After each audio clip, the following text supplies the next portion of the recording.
बच्चों, good morning. आज हम लोग प्रकाश के प्रवर्तन का लेक्चर नंबर 7 देखेंगे। बच्चों, इस लेक्चर में हम लोग बात करेंगे कि आवर्धन क्या होता है, साथ ही देखेंगे चीन परिपाटी क्या होता है। ठीक, और उसके बाद हम लोग दर्पण सूत्र देख लेंगे। तो चलिए स्टार्ट करते हैं। सबसे पहले आवर्धन, जिसे हम लोग इंग्लिश में मैग्निफिकेशन कहते हैं।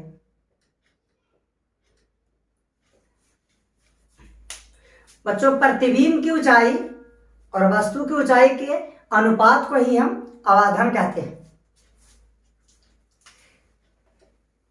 देखिए, प्रतिबिंब की ऊंचाई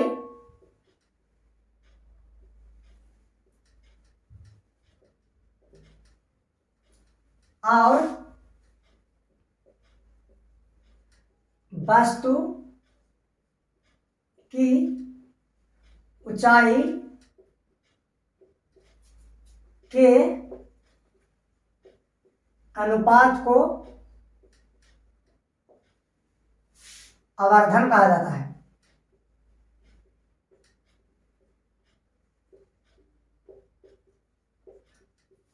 और आवर्धन को हम लोग एम से सूचित करते हैं। इसे एम से सूचित किया जाता है।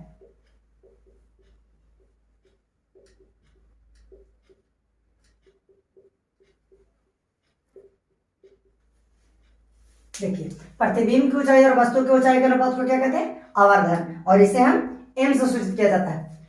यदि बच्चों हम मान लेते हैं या तो लिख देते हैं कि अर्थात आवर्धन एम बराबर हमारे पास हो गया प्रतिबिंब की ऊंचाई, प्रतिबिंब की ऊंचाई। देखिए, प्रतिबिंब की ऊंचाई और वस्तु की ऊंचाई के अनुपात, यानी प्रतिबिंब की ऊंचाई साथ में अनुपात, ये जो बट्टा है इसे अनुपात पढ़ा जाता है। तो प्रतिबिंब की ऊंचाई और वस्तु की ऊंचाई, वस्तु की ऊंचाई, प्रतिबिंब की ऊंचाई और वस्तु की ऊंचाई के अनुपात को, इसे अनुपात कहते हैं बच्चों, हम आवर्धन कहते हैं। मान ले बच्चों, माना कि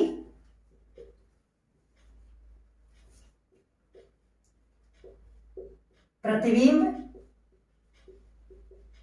की ऊंचाई h डैश है तथा वस्तु की ऊंचाई h है, तो आवर्धन की परिभाषा से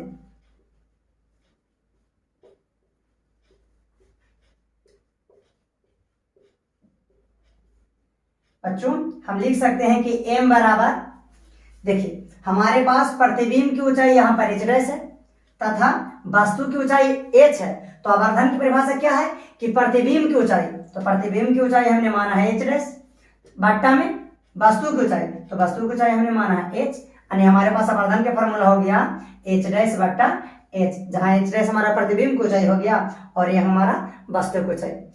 ठीक, चलिए नोट कीजिए, थोड़ा रोक देते हैं 1 मिनट। हाँ, इसको मिटा रहे बच्चों। देखिए, अब बच्चों हम आवर्धन के से मात्रा की बात कर लेते हैं। हम लोगों ने देखा कि आवर्धन m बराबर होता है h डैश बटा h, जहां h डैश क्या है? प्रतिबिंब की ऊंचाई, h क्या है? वस्तु की ऊंचाई। अब हम आवर्धन के ऐसे मात्रक जानना चाहते हैं।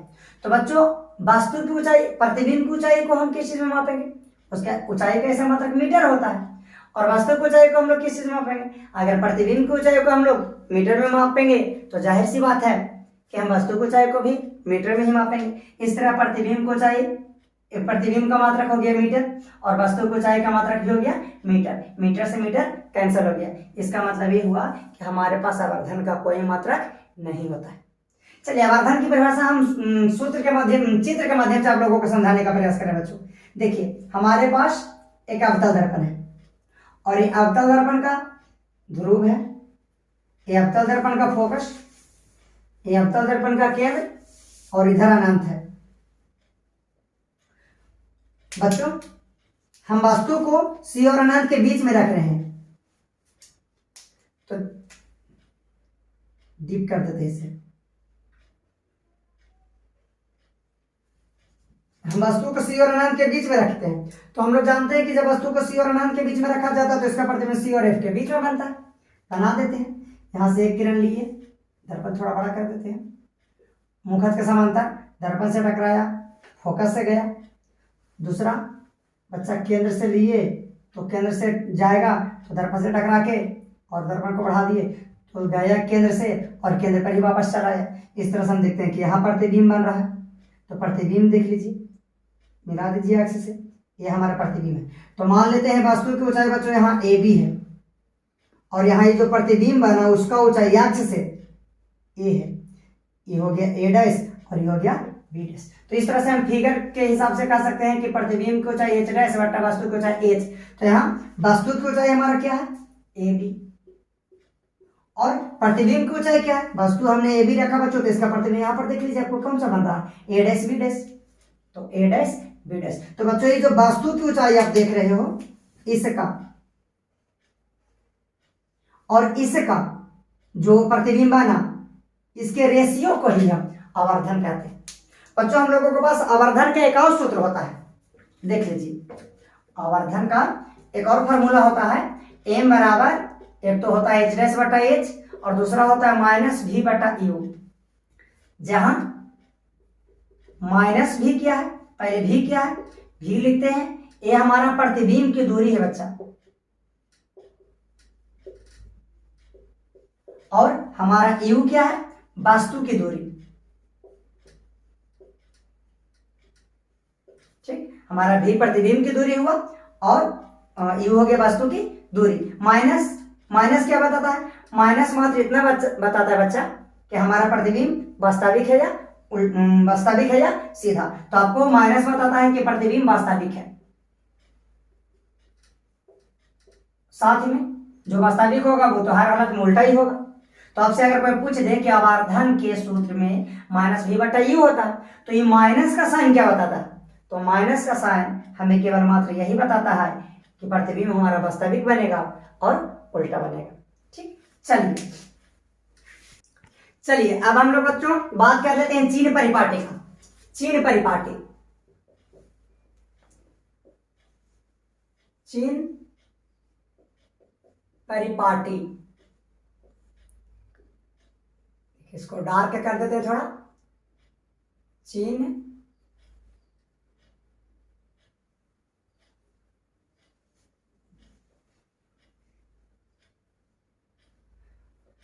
और परिपाटी,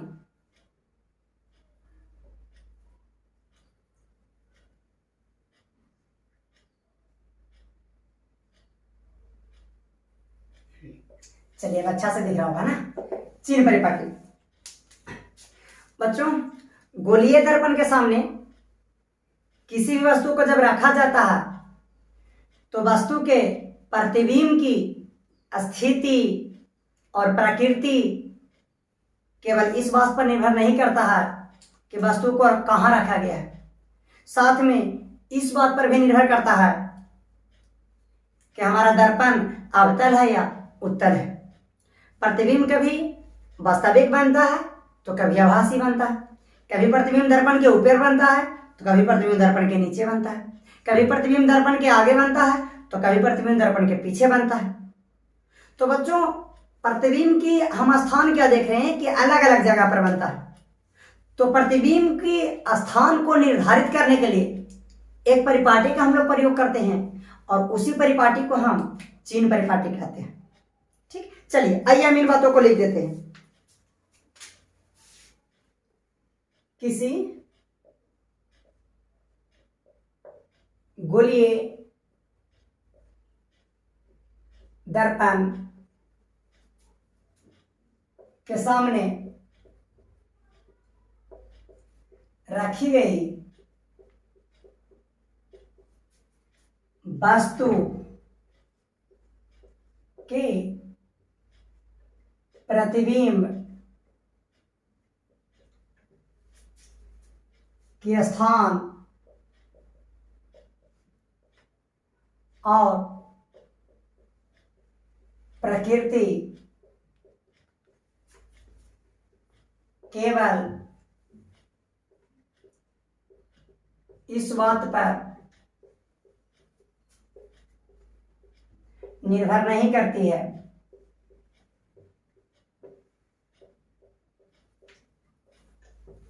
कि करती है कि वस्तु की स्थिति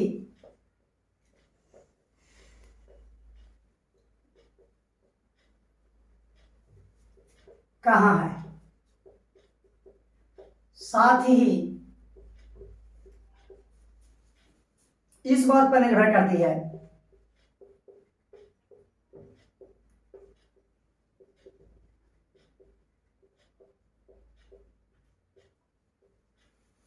कि दर्पण अवतल है या उत्तल। ठीक, आगे कभी प्रतिबिंब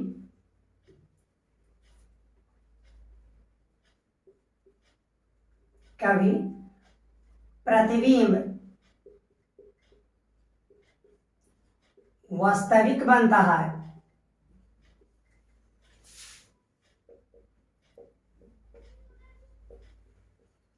तो कभी आभासी।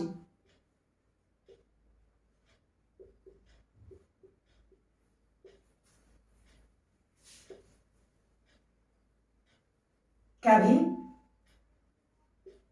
सीधा बनता है, कभी सीधा बनता है तो कभी उल्टा।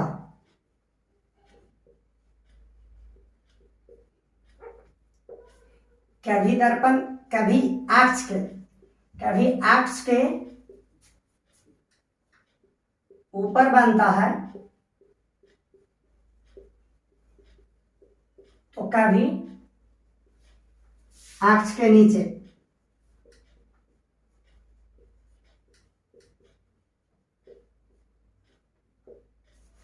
देख लीजिए, किसी गोलीय दर्पण के सामने रखी गई वस्तु के प्रतिबिंब की स्थान और प्रकृति केवल इस बात पर निर्भर नहीं करती है कि वस्तु की स्थिति कहाँ है, साथ ही इस बात पर भी निर्भर करती है कि दर्पण अवतल है या उत्तल।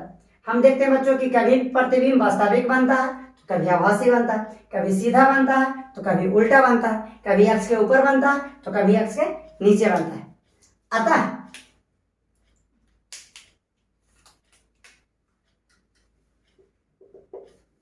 प्रतिबिंब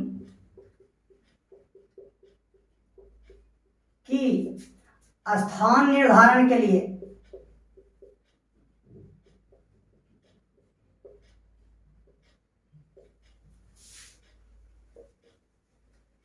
दूरियों की एक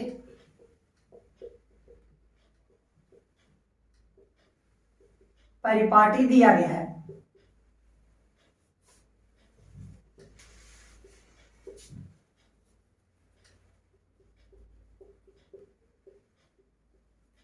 जिसे चिन्ह परिपाटी कहते हैं।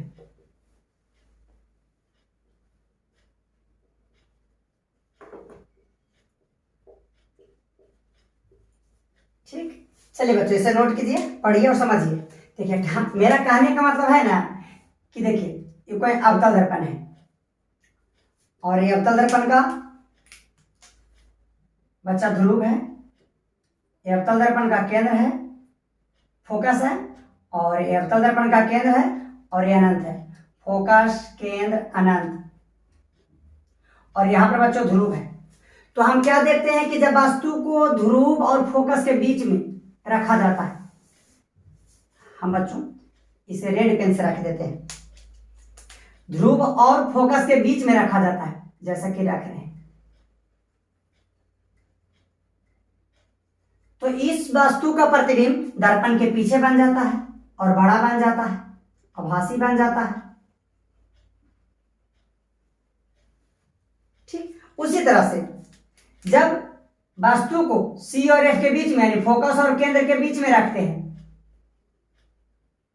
तो तो इसका प्रतिबिंब बच्चों अक्ष के नीचे बन जाता है और सी और अनंत के बीच में बनता है और वस्तु से बड़ा ही बनता है।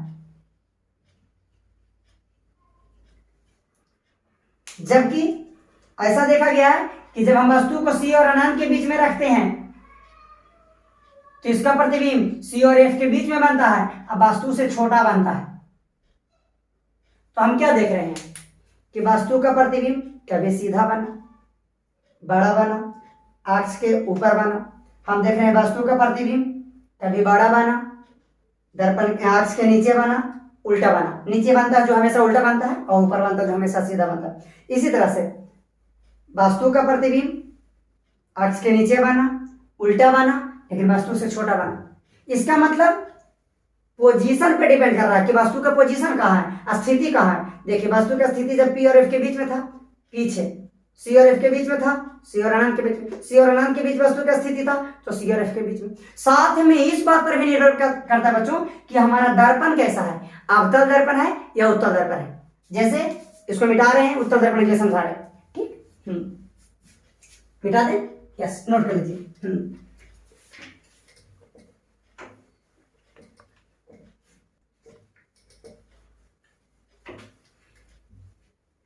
चलिए देखिए बच्चों, उत्तल दर्पण में ये हमारे पास उत्तल दर्पण है,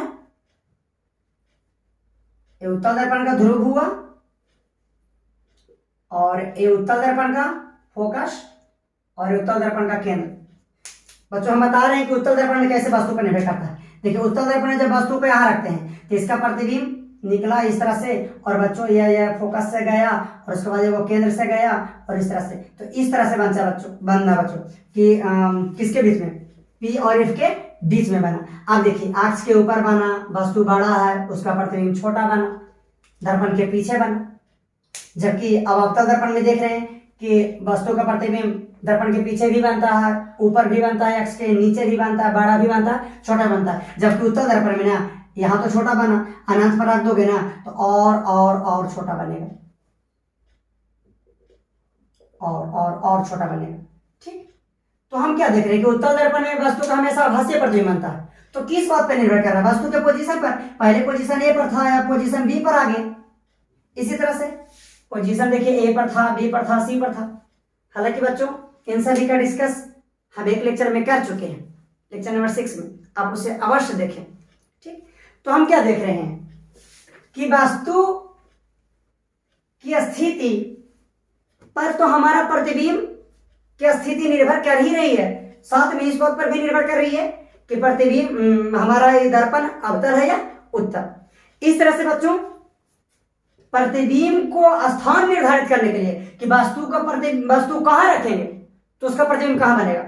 वस्तु कहाँ रखेंगे, जैसे वस्तु वहां रखे तो प्रतिबिंब यहाँ बना, यहाँ रखे, यहाँ बना, यहाँ रखे, यहाँ बना। यानी वस्तु के स्थान के जो वस्तु रखे हैं उसका प्रतिबिंब बना है। तो प्रतिबिंब की स्थान निर्धारित करने के लिए एक परिपाटी दिया गया है और उस परिपाटी को बच्चों हम कहते हैं चिन्ह परिपाटी। और चिन्ह परिपाटी के 4 निम्न बिंदु है, 4 निम्न मुख्य बिंदु है जिन्हें आपको जानना बहुत जरूरी है। चिन्ह परिपाटी में 4 बिंदु का अवश्य याद कर लीजिएगा। ठीक, पहला चिन्ह परिपाटी के अनुसार बच्चों मुख्य अक्ष को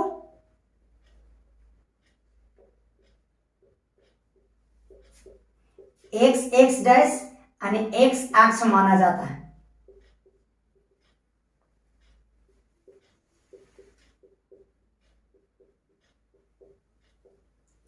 ठीक, मुख्य अक्ष को हम लोग क्या मानेंगे, x डैश। देखिए हमारे पास चिन्ह परिपाटी का यहाँ एक छोटा सा नमूना हम पेश कर रहे हैं। बच्चों हम लोग पढ़ चुके हैं कोऑर्डिनेट में कि इसे एक्स एक्सिस कहा जाता है और इसे वाई एक्सिस कहते हैं। तो ये जो आपको है ना जहां पर एक्स एक्सिस वाई एक्सिस काटता है बच्चों, इसे ना मूल बिंदु कहा जाता है। ए आपको कहा जाता है मूल बिंदु।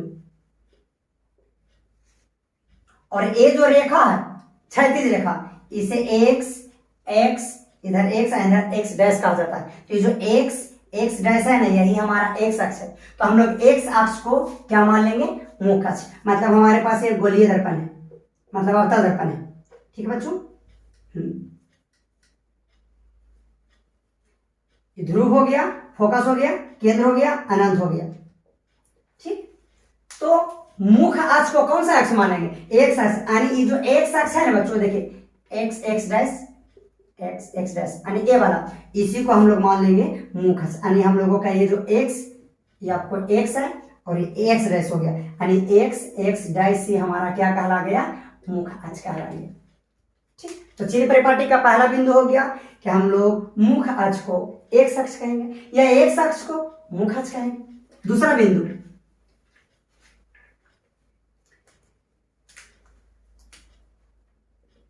सभी दूरियां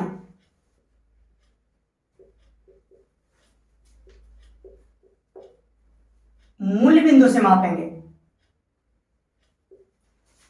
सभी दूरियां बच्चों, सभी दूरियां ध्रुव से मापेंगे।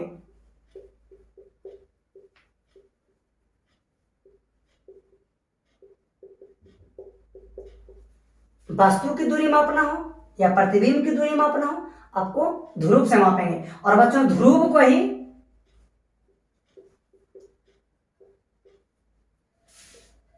मूल बिंदु हम लोग कहेंगे।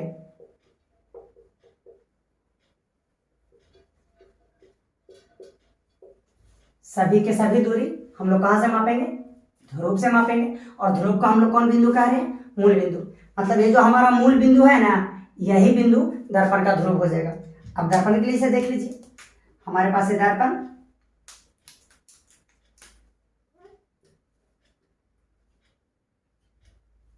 दर्पण का फोकस, केंद्र, सॉरी दर्पण का ध्रुव, फोकस, केंद्र और इधर अनंत। तो सबसे पहले हम लोग मुख अक्ष को तो कह दिए भाई कि हम लोग एक अक्ष कह देंगे, पहला समझ में है। दूसरा, ये जो दर्पण का ध्रुव है ना बच्चा, सब के सब दूरी हम इस ध्रुव से मापेंगे। सब की दूरी, वस्तु को यहां रखे हैं, अब यहां से ये वाला दूरी हो गया वस्तु की दूरी। जब भी दूरी मापना है ध्रुव से, वस्तु को यहां रखे हैं तो यहां से दूरी नाप नहीं माप लेंगे सेंटर से कि ये वाला दूरी, नहीं, हमेशा ध्रुव से। वस्तु वहां रखे थे ध्रुव, यहां से ये वाला दूरी हो गया वस्तु की दूरी, ये वाला। और ये जो ध्रुव है ना, इसी को हम कहते हैं मूल बिंदु, यानी ये हमारा हो गया मूल बिंदु। ठीक, चलिए तीसरा, चिन्ह परिपाटी का तीसरा नियम, मुख अक्ष के ऊपर की दूरी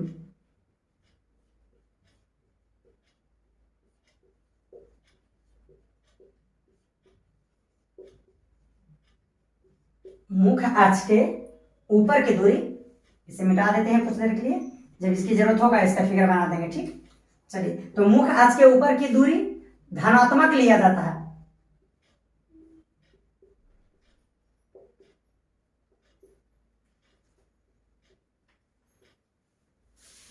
जबकि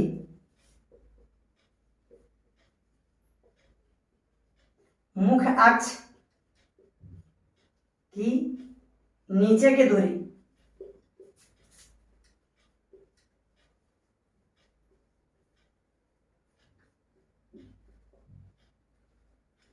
ऋणात्मक लिया जाता है।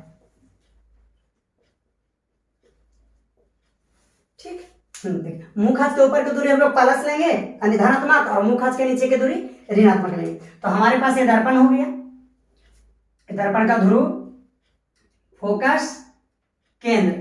ठीक, और ये हमारा एक्स डैश एंड एक्स, तो ये हमारा हो गया मुख अक्ष। तो मुख अक्ष के जितना भी ये सब ऊपर का दूरी है सबको हम प्लस लेंगे, और मुख अक्ष के जितना नीचे का दूरी है बच्चों सबका सब माइनस लेंगे।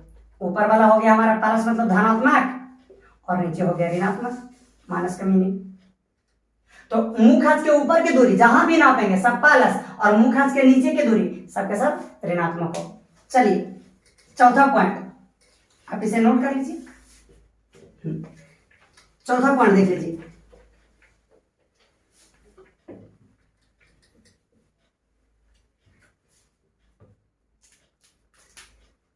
चौथा, आपतित प्रकाश की दिशा में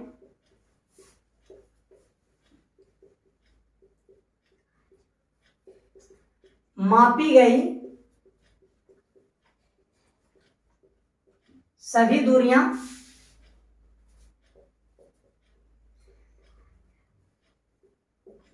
धनात्मक जबकि उसके विपरीत दिशा की दूरियां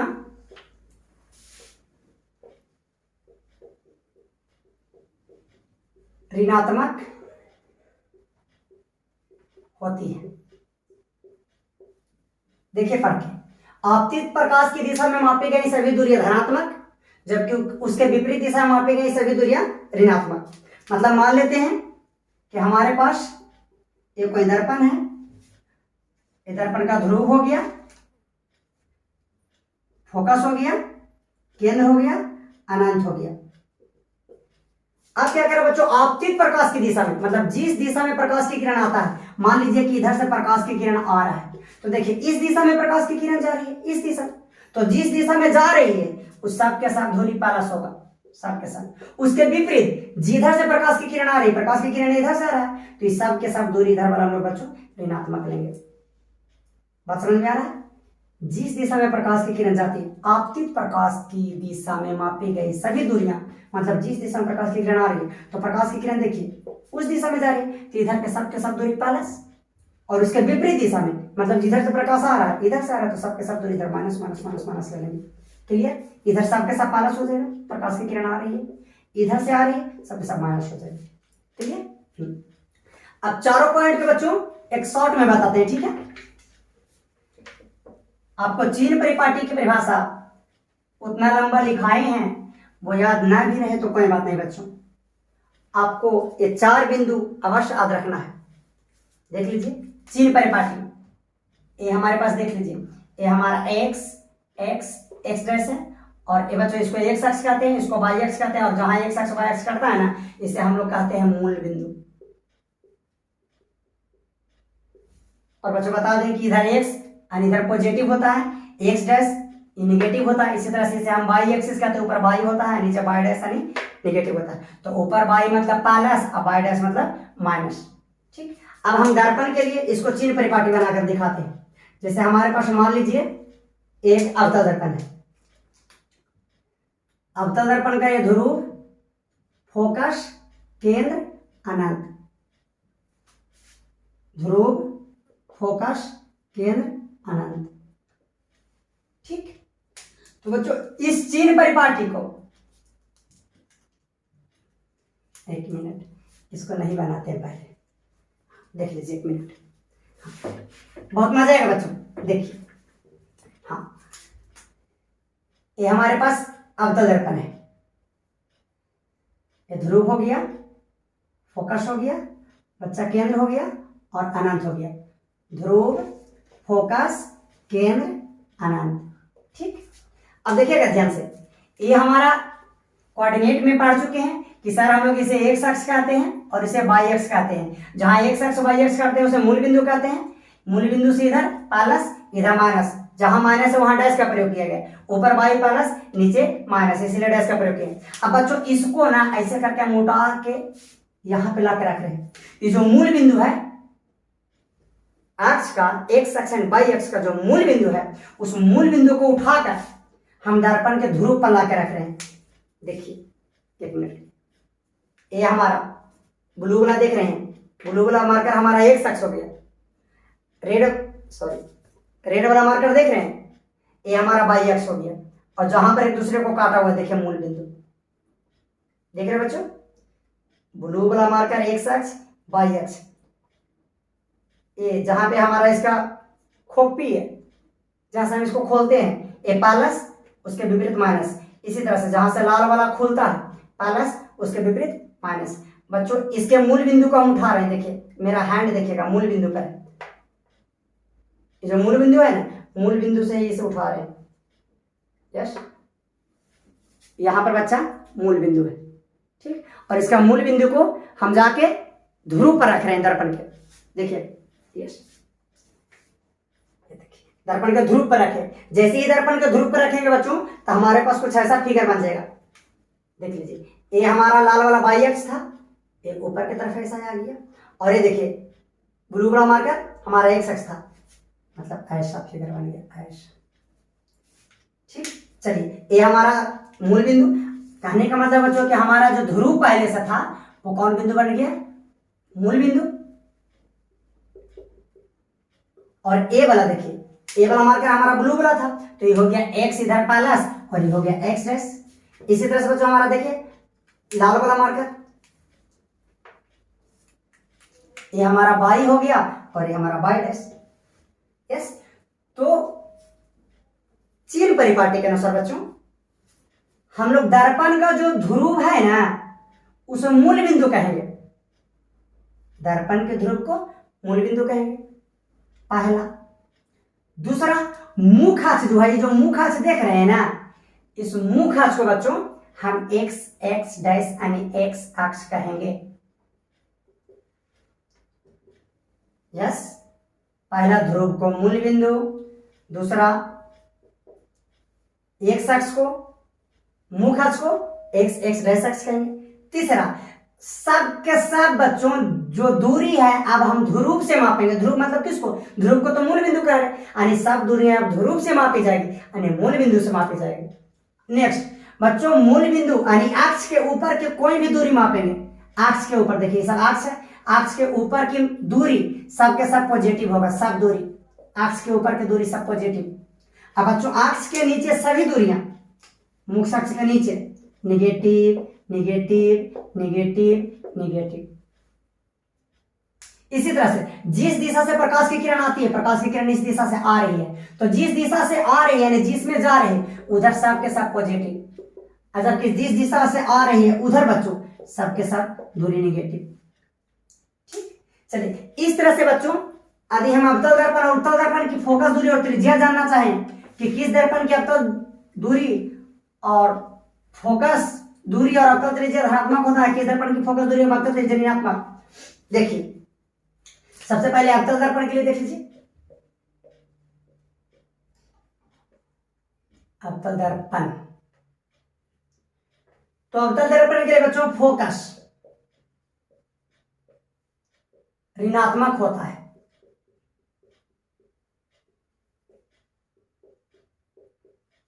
अवतल दर्पण की फोकस क्या होता है, ऋणात्मक। दूसरा त्रिज्या, तो बच्चा अवतल दर्पण की त्रिज्या भी ऋणात्मक होता है। अब उत्तल दर्पण देख लीजिए, उत्तल दर्पण में बच्चों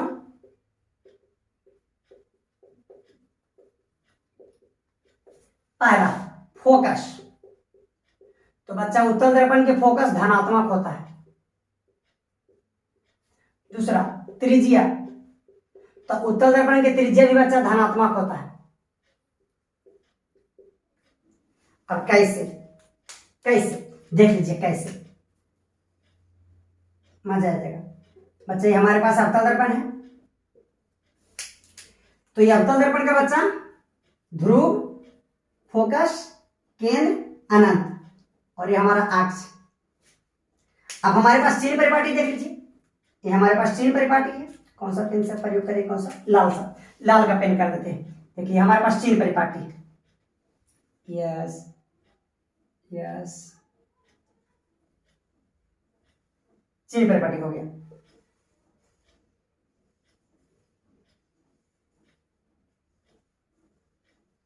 चलिए तो इसको x x dash by and by dash, और ये हमारा हो गया मूल बिंदु।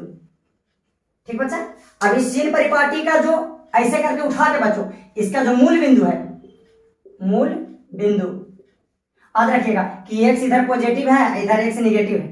ठीक, अब इसको बच्चों हम इसको उठा के यहां से ऐसे करके यहां ला रहे हैं। सेम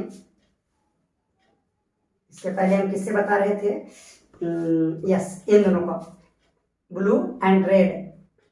चलिए बच्चों देख सकते हैं ये हमारा प्लस है, ब्लू वाला का पेन जहां से हम खोलते हैं, और ये हमारा माइनस है, और ये ऊपर वाला रेड जहां से खोलते हैं प्लस है और माइनस है। तो बच्चों उठा के इसे मूल बिंदु से, इसका मूल बिंदु को ध्रुव पे जाके रख रहे हैं, देखिए ना उठाए हैं और जाके इस तरह से रख दिए। तो अब आप ध्यान से देखिए,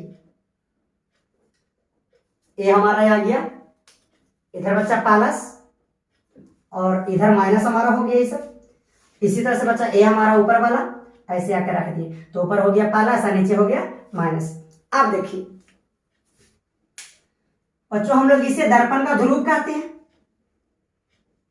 और इसे हम दर्पण के मुख्य फोकस कहते हैं और इसे हम दर्पण का केंद्र कहते हैं। ठीक, ध्रुव और मुख्य फोकस के जो बीच का दूरी है ना बच्चा, इस बीच के दूरी को ही हम फोकस दूरी कहते हैं। इसी तरह से ये जो हमारा ध्रुव है और ये हमारा केंद्र है, तो केंद्र और ध्रुव का बीच का जो दूरी है, ये हमारा हो गया केंद्र और ये हमारा हो गया ध्रुव। ये दोनों का बीच का ये जो दूरी है बच्चा, इस दूरी को हम वक्रता त्रिज्या कहते हैं। अब देख लीजिए, ये ध्रुव है, ध्रुव के इधर वाला सांप के साथ दूरी प्लस और इधर वाला सांप की दूरी कौन हुआ माइनस। तो आप बताइए, इस साइड वाला हमारा कुल निगेटिव है ना, तो अवतल दर्पण के फोकस देखिए कौन साइड है, प्लस धनात्मक के साइड है कि ऋणात्मक के साइड। आप अच्छी तरह से देख पा रहे हैं कि यहाँ से इधर प्लस है और यहाँ से इधर माइनस, तो बच्चों अवतल दर्पण की फोकस ऋणात्मक हो गया। इसी तरह से अवतल दर्पण की त्रिज्या भी ऋणात्मक हो गई। अब सेम परिपाटी उत्तल दर्पण के लिए मिटा देते हैं। चलिए अब उत्तल दर्पण के लिए हमारे पास एक उत्तल दर्पण बना दिए। उत्तल दर्पण का ये ध्रुव और ये उत्तल दर्पण का अक्ष, उत्तल दर्पण का फोकस और उत्तल दर्पण का केंद्र। बच्चों इस चिन्ह परिपाटी को फिर से उठा रहे हैं। यस, ब्लू वाला ये पॉजिटिव और ए नेगेटिव, लाल का पॉजिटिव एंड नेगेटिव।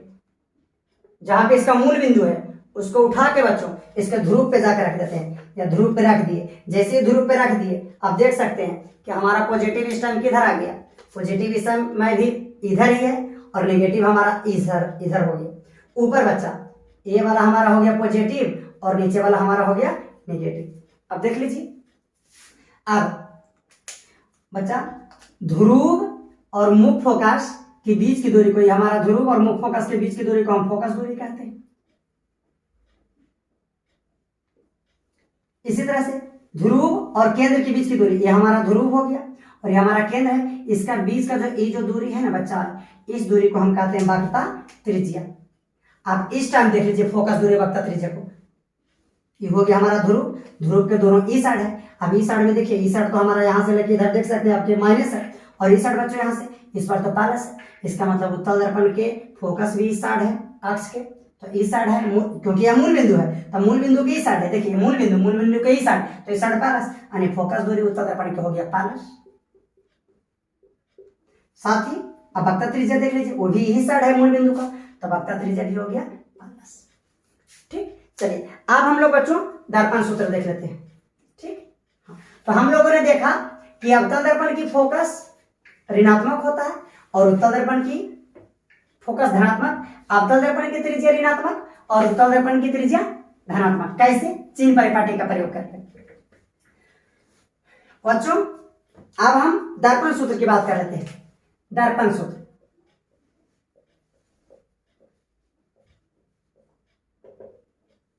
ठीक, यदि बच्चों हमारे पास एफ फोकस दूरी,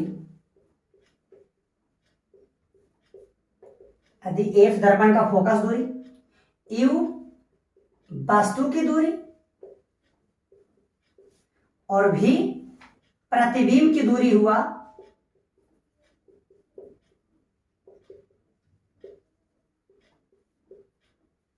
तो बच्चों 1/F बराबर 1/V प्लस 1/U, इस सूत्र को ही हम दर्पण सूत्र कहते हैं।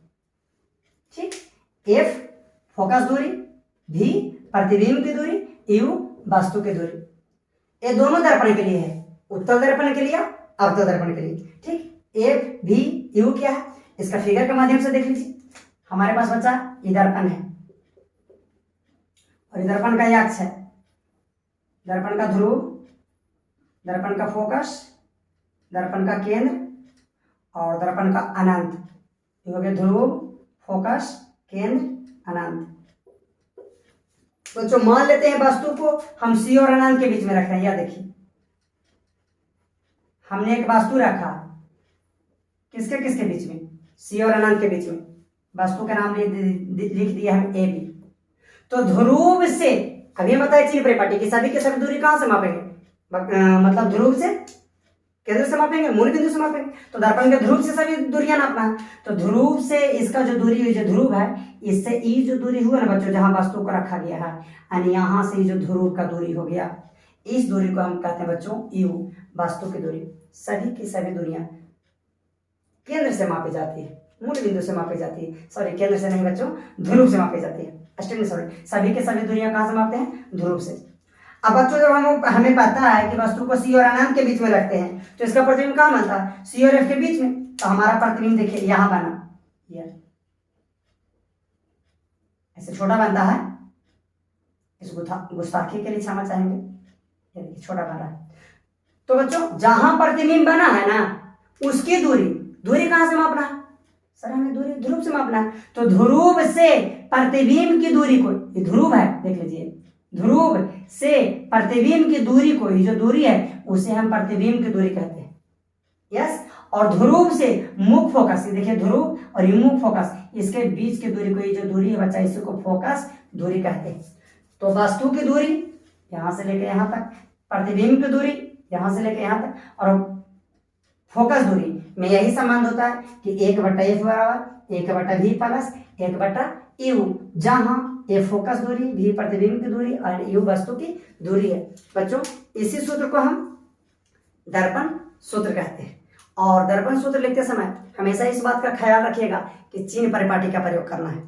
चिन्ह परिपाटी के जो 4 रूल नियम होते हैं, जो नियम होते हैं, उसका सदा ध्यान रखना है गोलीय दर्पण का सूत्र प्रयोग करते समय। तो बच्चों इसी के साथ हम अपने लेक्चर को समाप्त करेंगे और आपका गोलीय दर्पण के बच्चों प्रकाश के प्रवर्तन का लेक्चर समाप्त होता है। एक और लेक्चर रह गया जिसमें हम लोग न्यूमेरिकल की बात करेंगे। देखिए न्यूमेरिकल के साथ ये क्या 2 लेक्चर होते हैं। तो तब तक के लिए बाय, जय हिंद।